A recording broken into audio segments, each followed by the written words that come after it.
Германија ќе донесе нов закон на почетокот на 2020 година со кој ќе го олесни приливот на квалификувани работници надвор од Европската Унија, првенствено поради насушната потреба на економијата. Предвидено е законот за доселување на квалификувана работна сила да стапи во сила на 1 март 2020 година, со што ќе им го отвори патот на работниците кои доаѓаат од земји кои не се членки на Европската Унија, да доаѓаат во што поголем број со можност да останат да живеат во Германија.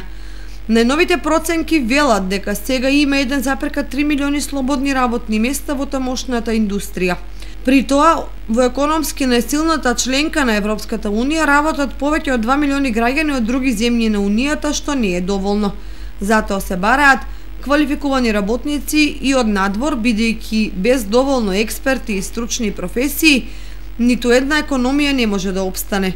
Се поголемата отвореност на Германија за апсорбирање на многубројна работна сила е своевидна опасност за економиите во малите и сиромашните земји, бидејќи истите се немокни да ги задржат и ќе останат без квалитетна работна рака на штета на стопанствата. А тоа може уште повеќе да го продлабочи јазот меѓу силно и слабо развиените стопанства. Како тргнале работите, Македонија уште пред да стане членка на Европската Унија може да остане без потребната работна сила и најдиректно да ги почувствува последиците од големите миграцијски процеси.